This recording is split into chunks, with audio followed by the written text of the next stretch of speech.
Hey, it's Michael. If you've been on a Zoom with me lately, you'll notice that you have my full attention. It's because I'm not taking notes. Instead, I rely on Fellow, an AI meeting assistant, to take notes for me, along with tracking action items and decisions, handling recordings, transcripts, and summaries all in one secure platform. It's kind of like magic. Built with security and privacy at its core, Fellow is the only AI meeting assistant that thousands of leaders and organizations trust to capture meeting notes and recordings while keeping your data safe. They're so confident that you'll love it, they're offering an insane deal to you all, Between Two COOs listeners. 90 days of unlimited AI-powered note-taking and recording completely free. Visit fellowai/COO to sign up today and experience the AI meeting assistant trusted by leaders everywhere.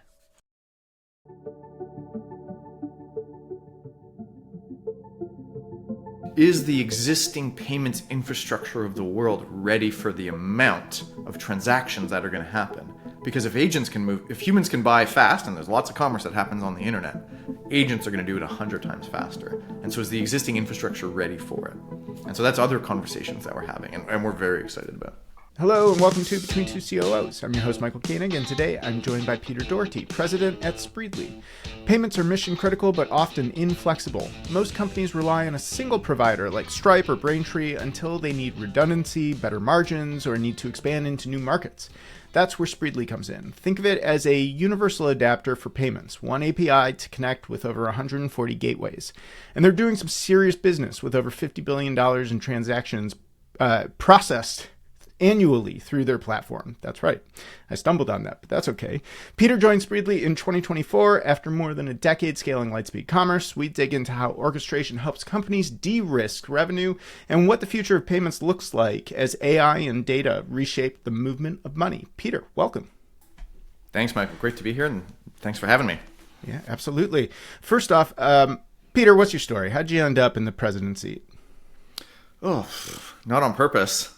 It was really just a journey, and you know, having the privilege and frankly the luck of getting to make lots of mistakes and learn from them. Yeah, and just serendipity over time, things happen. It's a career, which hopefully mine is far from over, is a journey, right? It's 2 steps forward, 1 step back, and along the way you just learn at every step. And I've had the privilege of having to take 1 step back many times, but also 2 forward, 3 forward also. Well, now we know the 2 forward. Yeah, we know the 2 forward. You're president at Spreedly. What's 1 step back? I mean, when people say they don't make mistakes or they don't know the answer to something, they're lying. And it's always about how do you take that challenge, how do you repackage it, how do you pivot, learn, do something new, and take those 2 steps forward. And I can name many examples of having learned from that. You ever repeat the same mistake? I'd say I'm pretty good at not. Yeah. You're learning from it. You're definitely walking the walk then. That's great. Yeah.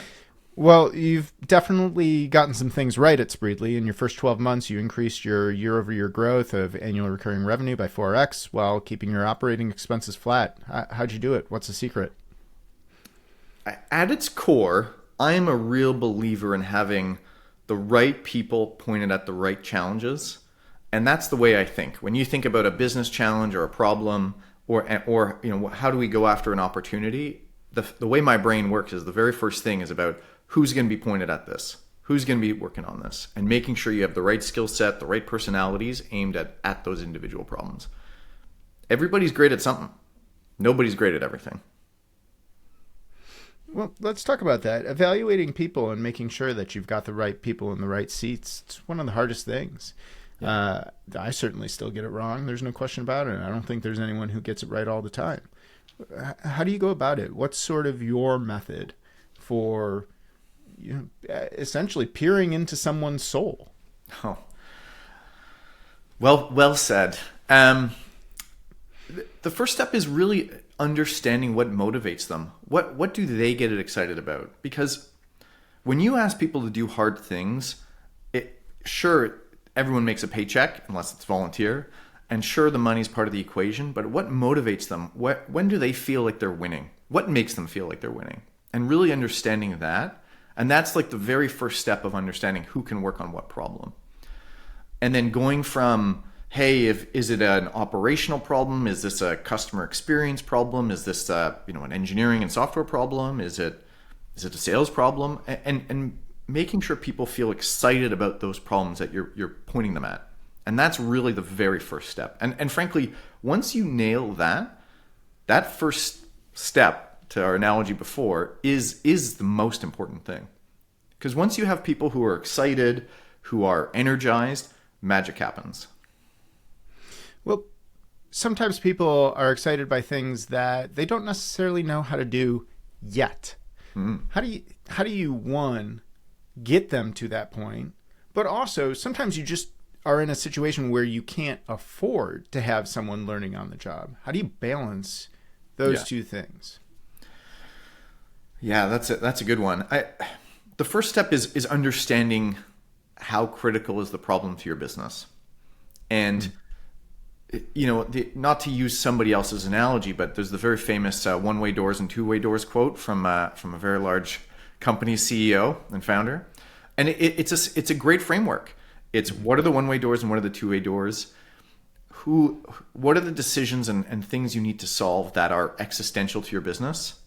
And that's where you don't have room for somebody to learn on the job. And what are the problems that you can point somebody at that are maybe not existential? It doesn't mean that they're not important, but they're not existential. And what kind of runway do you have before you absolutely need to solve them? And if they go wrong, is it existential? And that's really where you start to decide, hey, do you have time for somebody to learn on the job or not? And the other thing is, back to your question about, how do you figure out who's going to do what? Mm-hmm. Every individual has a broad set of skills, and their level of proficiency might be different depending on what the topic is. And so you might find somebody who's excited by, I'll use marketing as an example, and they're great at performance marketing, but they're soft on brand, or vice versa. Which is the problem that's more important to your company? And then that's where you focus on finding somebody who's really great at the first, and maybe they need to learn on the second. But that's okay for your business model. And another company, the answer will be totally different. And so it's people are amazing because they're really wonderful tapestries of skills and experiences, and really zeroing in on what are the things that are critical in that tapestry, and where do you have time to let them learn it. And you get them excited by, hey, where do you want to learn and grow? And make sure you find the people where they have the skills you need today, and they're interested in the skills that they need tomorrow. And you can collaborate on that part of it. We're all snowflakes. Yeah, exactly. Very much, Well, one of the main parts of job of an executive and a leader is helping determine what those existential crises and threats are, and making sure that we aren't Chicken Little with the sky falling at every minor thing. Yeah. How do you go about framing these problems to determine what is existential to a business and what needs to be chased and what needs to have the person who's seasoned and experienced working on it versus someone who's building that skill set? Well, the first thing is definitely a skill for yourself as a leader to understand what's existential, what's not, what does your company need. But the secret behind it all is every exec you've ever met is also freaking out in the back of their head to make sure that the bets that they're making actually worked out, whether they seem calm on the outside or not. The secret is making everyone excited that, hey, we're going to solve this together. But how do you decide what are you going to focus on, what are you not? Mm-hmm. At least for a for-profit, and in my experiences, growth businesses versus say an EBITDA business, it's you start with what's the overarching objective of the business. Is this a growth story? Is this an EBITDA story? Are we looking to take market? Are we looking to optimize from a cost perspective? Whatever the scenario is, like it really starts at like what's that core objective for the business, mm-hmm. And then from there you start to work with, unfortunately it's always about the money. So you work with your CFO, you look at your income statement. Where are the opportunities? What do we want to focus on? Is there, new logo acquisition? Is there upsell retention? Is this a failure to launch at onboarding perspective? So mm-hmm. you start to look at all the revenue and understand where do you want to optimize and what are the opportunities. If you need to think about, call it profitable growth, well, maybe you're going to invest by growing your existing customer base and focusing less on new customer acquisition, which is more expensive. And so that's the first step. It's like, what is the mission and where are the parts for the overall organization? that you need to solve. And in high growth organizations, often you might hear of, well, we need to focus on revenue growth. We need to revamp the sales team. But actually, it might not be the problem. It might be something totally different that is impacting the sales organization, but is not that. And so from that, then you start to decide what are the skills, what are the people that you need to start having on your team, and what makes up that team. And then how do those skills or people interplay with each other? Therein lies a whole nother challenge, which is how do you get everyone to share their Legos and play nice? Yeah. And that can vary from case to case. Architecting a team is kind of like the next level of what we just talked about, because you're going to find the people, you're going to build the team, you've picked out what skills in the tapestry you need and what you can develop on. But then you're going to have a team of, say, 7 leaders, and you're not going to hire all 7 in the same week. So it's not like you can do it perfectly. It's organic. It happens over time. And so you hire these 2 people, and then you have somebody who's on the team already, and then you're looking for more, but you need to solve for what are the strengths and weaknesses of the people you have on the team. And that's really how you start to think about, you build the team as a whole versus just hiring individuals. We talked about now evaluating people and what motivates them to understand what problems are going to excite them and that they should work on. And, we've now talked about how do you prioritize throwing someone seasoned at it. You open the door to team and finding those complementary skill sets. Certainly you don't want every single person to be the same, but they all have to work together harmoniously. How do you evaluate that during the interview process? Because it can be so difficult. And I'll use a very tangible example from Spreedly where we're at today. We have the benefit, which I can't take credit for because I've been at the organization for a year and a half, but we have the benefit of being the brand leader in our space. We are the defining name of this space, originally called payments orchestration, now called open payments. And what does that mean? Well, when we started to build out the go-to-market engine at Spreedly over the last year and a half and really start to expand it, because we are the defining name of this space, we have tremendous brand power already. We have the benefit of being in market for 15 years, inventing it. So when we think about building our new go-to-market, new business engine, we didn't necessarily need to focus on brand building, getting to your question. We need to focus on velocity and operations and going from being a go-to-market team that was built for 20 million of revenue instead of 100 million of revenue. And so as you start to decide what skills you need, in that context, we said we needed more of a velocity skill set. We needed folks who are focused on operations and scaling. Versus in a different context, maybe we would have had to focus more on brand building. But in this case, I walked in and we already had an excellent market leading brand. And just a point of clarification here for myself. Payment orchestration is now referred to as what?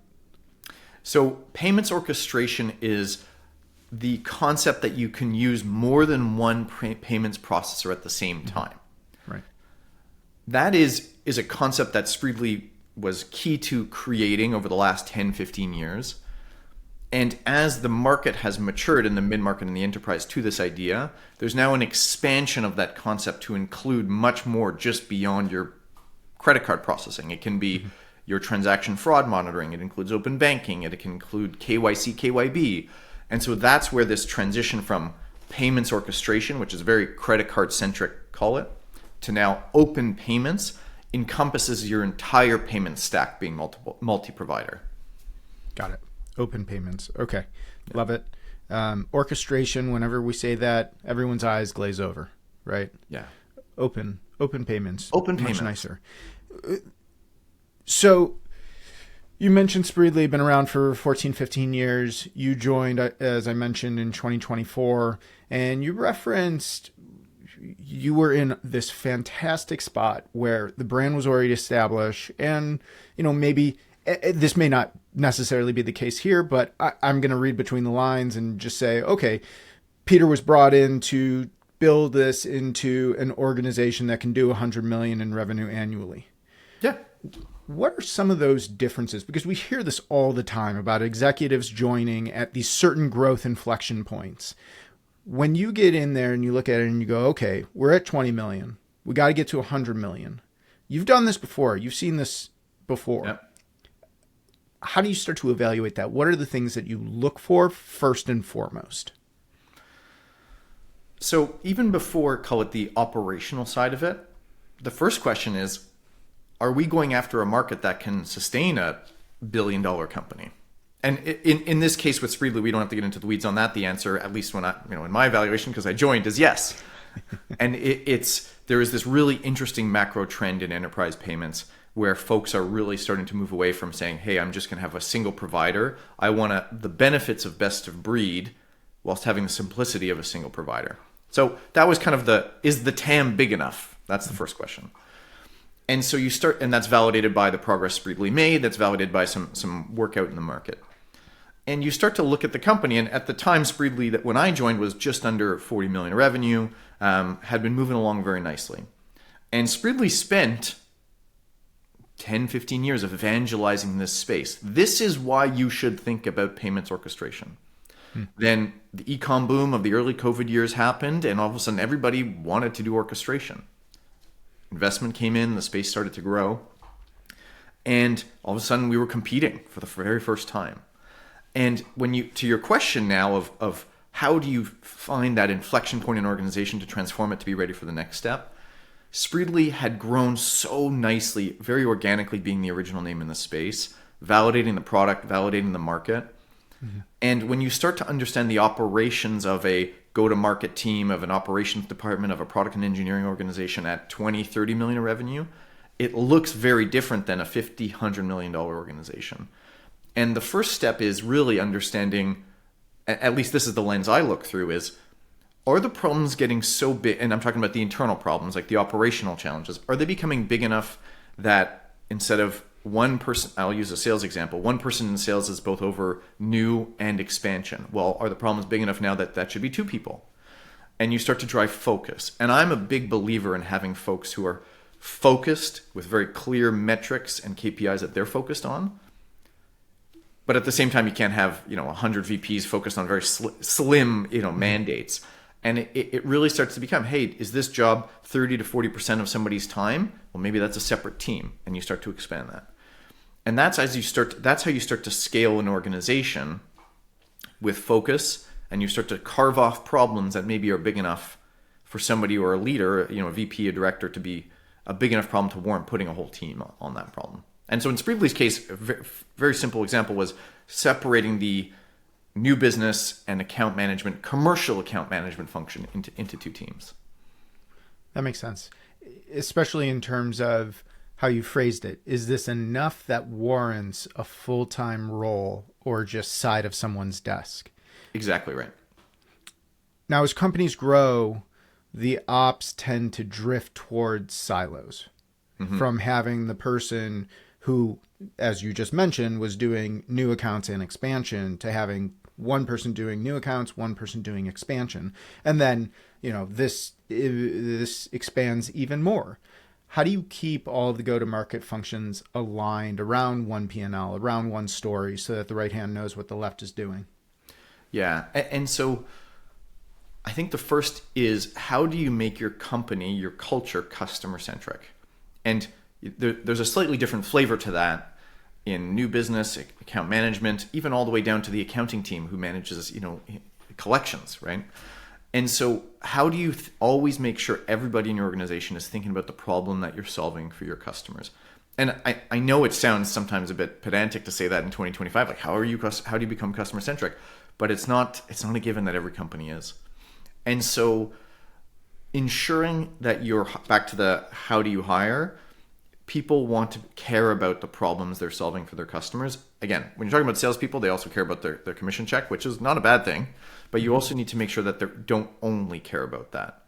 And so to your question about how do you solve for silos and making sure it's not just silos and the customer feels like they're talking to 100 different people, there is a certain level of care that you need to have in the heart of the individuals you're bringing onto the team, and making sure they're just not doing things that are not in the interest of your end customer.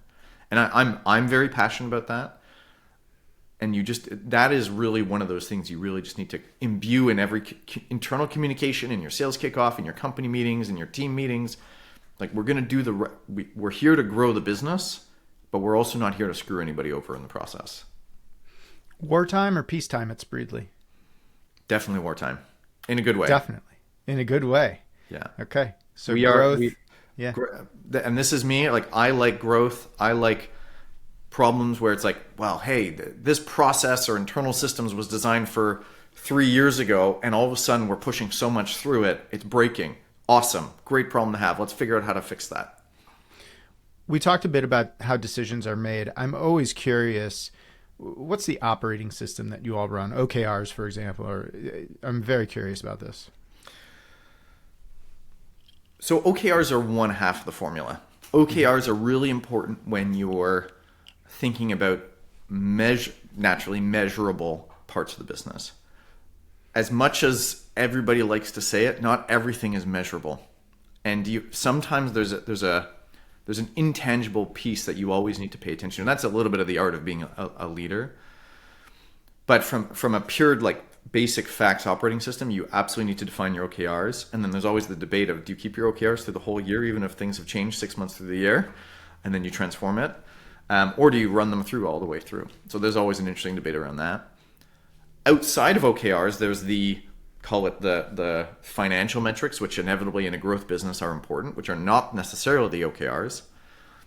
And then there's intangible metrics about, call it in the investing world, you call it alpha. It's like, what's the lift that these people on your team are generating? And that's more the intangible. That is really the art of leadership, that you're creating momentum, or you're trying to build momentum for your team members, and your team members are frankly building it for you, because it's very much about how do you create the momentum in the people and the way they're working, which then drives the OKRs, and you see it come out in the OKRs. We all learn it from someone. Who was one of your mentors along the way?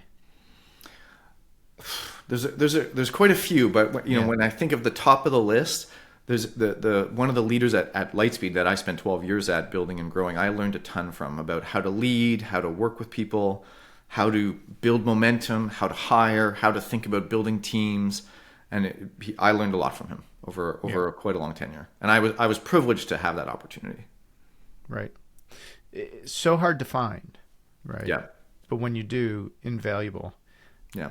And maybe in just an interesting observation, this is out of my own experience, is it almost breaks your heart when you realize your mentor isn't perfect, where you learn so much from them for so long, and then you're like, wait a minute, I don't agree with this. And you have conviction that XYZ you don't agree with. Yes. And that's also when you start to realize that you need more than one, and you can only learn so much from one person. Then you need to start finding different parts that you learn from different people. And that was a really interesting learning for me as well. When your idol falls. Exactly. It's rather jarring. I've been there. And it doesn't mean you didn't learn a ton from them. Yeah. You got, and in my case, I learned a ton. But at some point, there's a point where it's like, okay, now I need somebody else. What's one of those lessons that stands out? Good one. About, when the idol falls? No, but I wasn't thinking that, but that's kind of. I was like, oh, okay. Maybe just let's talk about the idol teaching you something before the fall. So here's one, actually. Here's a good one, and it's going to make me sound a little cynical, but I don't mean it that way. Yeah, perception is reality, which maybe in today's political climate is very relevant, but it's perception is reality for many people, and managing perception matters. And I think one lesson that I took from this person was always around hey, hard work and great results will always pay off. But it's not always about that. It's about, what do people perceive of your hard work? What do people perceive of these results? And for one person, these results might be amazing. And for another person, it's like, That's where perception is reality. And so you might be, crushing your growth targets, generating the savings that you promised to the board, whatever it is. But what does good look like, or the definition of what good looks like, is malleable. And managing that definition is sometimes more important than the results themselves. And let's be clear, that's not politics. We're not talking about politics here. For sure. We're talking about, essentially, let's call it marketing, right? Speaking to what you're doing so that people actually know that it's happening.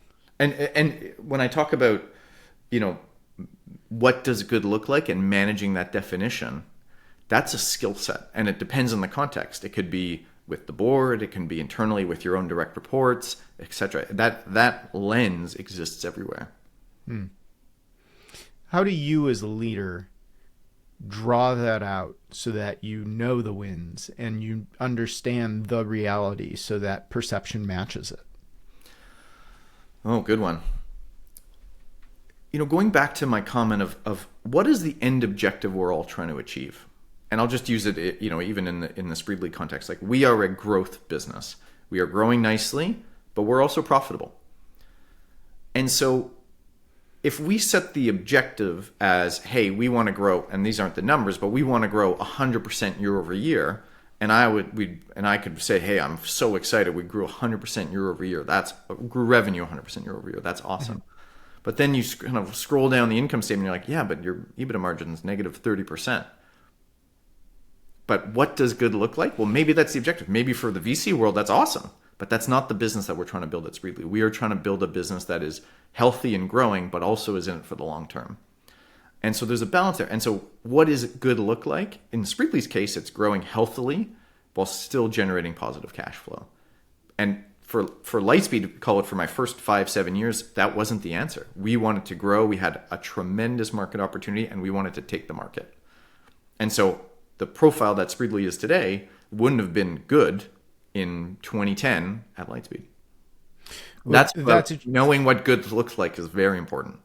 Well, you see me looking down, I have this glass desk and I always write things on it. And one of the things that I circled from before was how the growth has changed to profitable growth versus growth at all costs.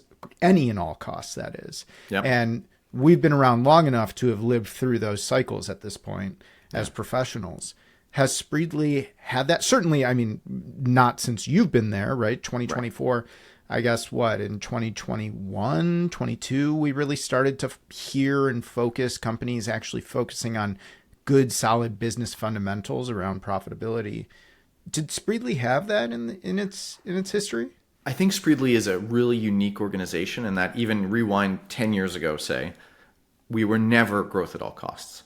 This was always a profitable growth organization, hence why it has sustained and grown and really defined this space while many others have come and gone. And it doesn't mean that growth at all costs was a bad thing when it was a good thing, but that's not been the DNA of Spreedly. And so when we read Spreedly's S1 filing, we're not going to see Spreedly lost $30 million on $250 million of revenue. I suspect not, no. Doesn't mean there's not great companies out there that do exactly that. That's very true. Spreedly. At least that is very true. That is very true. Yeah. Well, what I'm really curious about, and let's talk about AI, and in particular, this is just specifically in terms of the way money moves.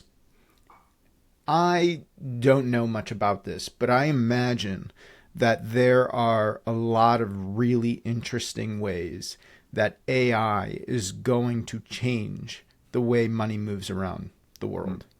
What are you are someone who sits there, thinks about this all day. What should we be thinking about? Like, what are those? Like, what is that moment where something happens and you're gonna be like, we're here? Yeah, and actually, very timely. I don't know if you saw the release from Google. I guess it was a week ago about there's a new agentic payments protocol that they're starting to build support for. So very, very timely question. It's a really interesting, and so maybe just to talk about the underlying things that are happening in the space. Yeah. If you have an agent representing Peter on the internet shopping on my behalf, there's the kind of the personal, the questions that need to be answered, and what's starting to happen in the space as we talk about this is, does that agent have, are they buying the right thing? That's kind of between Peter and the agent. But do they have authority to spend money without human interaction? Do they have the ability? Are they using the right payment method? All of these questions need to be answered, and that's some of the stuff that the Google protocol is trying to address. And it's very exciting for Spreedly actually, because we're well set up to be able to support this new era of commerce. And so when we think about agentic commerce and how people are going to buy, the agent and the agent-to-agent interaction effectively become the front end for many of these commerce platforms, both for call it the seller and the buyer. And there's already a lot of work on how agents talk to each other, right? That's the MCP, and that's kind of 8 months ago. Still very exciting. It's still very new, but it's also funny to talk about 8 months ago. It's like, yeah, old news. Mm-hmm. But now it's how do you have agent-to-agent payments is really, we're at the very beginning of that cycle, and we're very excited about it. The other things that are starting to happen is the existing payments infrastructure of the world ready for the amount of transactions that are going to happen? Because if humans can buy fast, and there's lots of commerce that happens on the internet, agents are going to do it 100 times faster. And so is the existing infrastructure ready for it?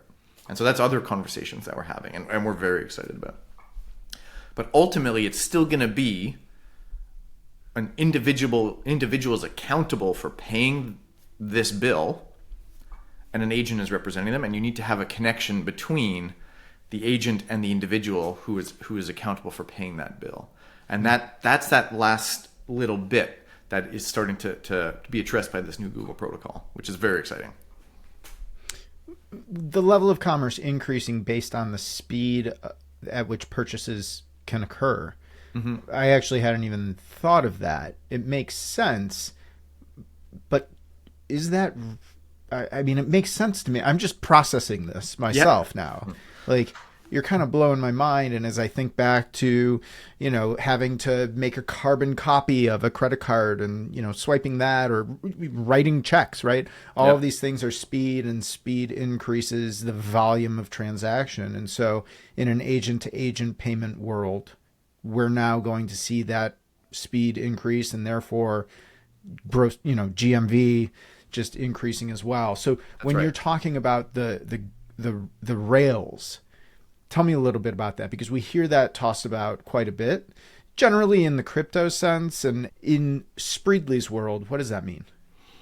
And I'm not even thinking about which rail it runs over, because that's a separate discussion, right? And then you can get into, is it crypto, stablecoin, is it open banking, is it traditional credit card rails, and then there's call it even the like FedNow is a new government-led open banking initiative. So I'm not talking about that, though that's a really interesting discussion as well. This is really just about the amount of commerce that can happen in 24 hours of a day. Today, you're buying a pair of Adidas, and you go on adidas.com, and you're going to buy a pair of sneakers, and you're going to think about it, you're going to look at it, you're going to read the descriptions, you're going to say, hey, does this fit, etc. I mean, in this future world, and this, I'm not saying anything revolutionary. It's like, here's my profile, here's the things I like, here's the things I don't, here's some shoes I've bought in the past. Agent, go find the right one for me. And that can happen. Maybe I'm a shopper and you're not. Everybody's different, but that might take me an hour of perusing before. But an agent can do that significantly faster. Now, of course, I'm still accountable for making that payment. I have to have enough money to do it. But the idea that commerce can happen so much faster with this new agentic infrastructure is really exciting. And there's it's almost, it's not exactly this, but it's almost like programmatic trading on the stock market all of a sudden, but commerce. Sure. And that's what I mean by the infrastructure has to be ready for that. Because then you start to ask questions of, well, you gave the agent authority to buy these pair of shoes for you. What if they don't fit? Who's responsible? Is it OpenAI or is it me? And so you have to sign off on that transaction, even if you're not in the loop on the transaction. And that's, again, back to some of these challenges in the payment space that we're starting to think through. To enable this really exciting new future, but we have a few things we still got to solve. Yeah, I can fraud see the whole other category that you have to deal with in this new world. Right. I could see an agent getting you, a youth-size shoe in its final sale. Then possibly. It's like, hey, I found a really good price. It was on sale. I ordered from you. Yeah. I wear size 10.5. Maybe they ordered me a size 9. Agents aren't perfect. No, and humans aren't either, right? Humans make the same mistakes. But if all of a sudden instead of buying one pair of shoes, agents are buying hundreds of shoes a day, you're exponentially increasing the impact of that mistake. Yeah. I buy the wrong thing all the time. This is just a quick aside because you made me think about it. I went to Costco. I came home with a sweater. I put on the sweater. I showed my wife, and she looks at me and she goes, "You bought a woman's sweater." And I said, "What are you talking about?" And she's like, "Well, first look at the tag. It's got a woman on it wearing the sweater. That didn't tip you off?" So the fact that I'm that bad, hopefully, I mean, an agent shopping for me. Most agents are pretty good at it. Would maybe it pick up could on be. that. I mean, it can't be worse. For me, at least. Yeah, totally. Well, what's interesting as I think about this, as an orchestration layer for payment processing, it gives merchants more leverage because you're not locked into a single provider, right? Correct. So they can negotiate from a position of strength. Do you think that COOs and CFOs should be thinking about that same power dynamic in other areas of SaaS, of cloud, of supply chain? Do we need an orchestration layer for every aspect, or is it more around like data ownership and portability? Spreedly is in a unique position where we do change the power dynamic to the benefit of our customers. Mm-hmm. But not every problem in a business necessarily will see a benefit from an orchestration of things. Commerce is one of those areas where you already have amazing scale. And if Spreedly can increase your authorization rates by 2% or decrease your cost of acceptance by 5%, I'm making the numbers up. But if you're transacting $1 billion a year, all of a sudden that's real money. Mm-hmm. But and I always have this internal joke. In the office we have these plants and it's like a service you have. And we call it plants as a service. Is that problem big enough to have multiple plant providers? I'm being a bit silly, but it's I'm exaggerating for effect. But that's an example where that might not make sense. And so where you have scale on a problem or a challenge or something you want to do, for sure that best of breed or an orchestration of best of breed might make sense. And that is really, you're highlighting essentially our jump from payments orchestration to open payments, where we start to think about more than just the credit card rails. We think about, hey, do you need multiple fraud providers? Do you need multiple open banking providers? Maybe you need multiple vaults depending on PII and, for example, GDPR rules and local data residency rules. Those challenges are ones that Spreedly is exceptional at solving, where you have scale. And so what size business do you see coming in to Spreedly at that like nascent point of needing that international compatibility? Spreedly is focused on helping businesses grow. That's usually the entry point.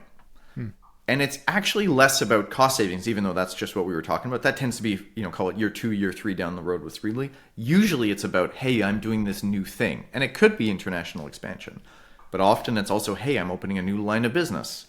Maybe I sell beauty products and I'm going to get into home goods. I'm making it up. But it's often something new. And that is usually that first step. And that first step usually happens in the mid-market, around 50 to 100 million of annual revenue for the merchant. The enterprise obviously tends to be much bigger than that. Got it. Okay. That puts you in a really interesting space of having fairly significant ships joining that are just going to then explode. That's a great business to be in. Yeah. You recently made an acquisition. Can you tell me a little bit about that? Yes, we are very excited about the addition of Dodgeball to the team. Similar to the way Spreedly was the defining name of payments orchestration 10, 15 years ago, Dodgeball is the defining name of this idea called fraud orchestration. And as we become an open payments platform, having the best of breed of every provider in your payment stack abstracted away, or the simplicity being abstracted away by Spreedly, we want to continue to add more categories. Dodgeball is a great example of that. You can have one fraud provider for the US, you can have another one for Mexico. It could be, hey, that beauty care versus home goods example. Maybe there's different fraud profiles there. It could also be different fraud evaluation tools based on the payment methods. Maybe you have a fraud management tool for crypto, but it's something different for your credit card transaction stream. So those are the kind of opportunities that we're really excited about. And just like we're all very excited about agentic commerce and the velocity of commerce coming, call it from a good actor perspective of increasing commerce, fraud actors are also starting to leverage that new technology.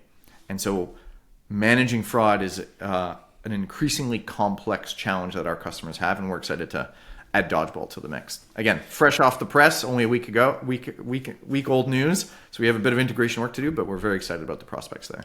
Well, it's perfect because it's almost like I gave you these questions ahead of time because I wanted to talk about fraud. Yeah.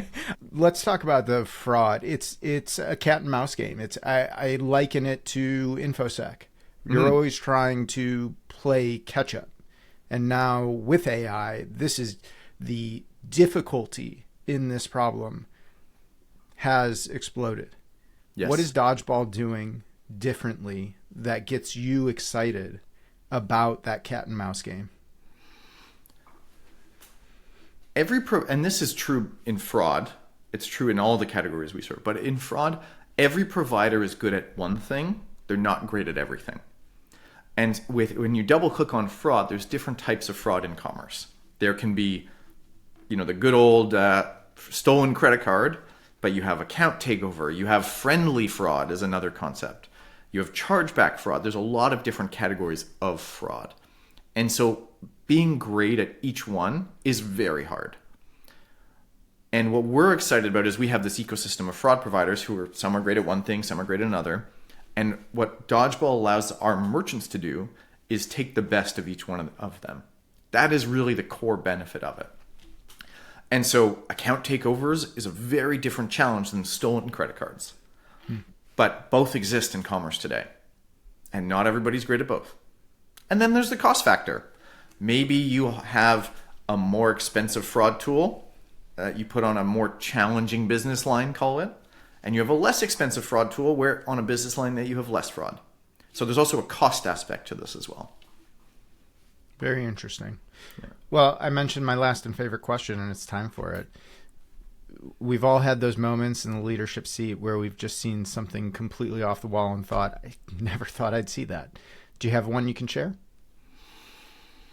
Yeah, I thought about this. So this was the one question you shared in advance, and I thought about it. I have had the privilege of having had many experiences, being threatened by the mob. And I'm like, dude, this is software. Relax. That's not my story for today. But I've had them all. And I think the one that I'll share is around when at Lightspeed, when we were starting to get into the restaurant space. For a very long time, we built a great business on serving independent retail stores. We said, hey, on Main Street, there's also independent restaurants. They're the same. That was a big learning. That wasn't necessarily what came to be true.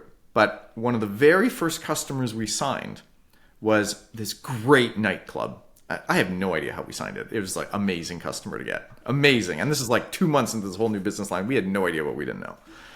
And they go live. They opened up and it was like hockey players and F1 players. Like it was the cool new nightclub in town. We're like, how did we win this?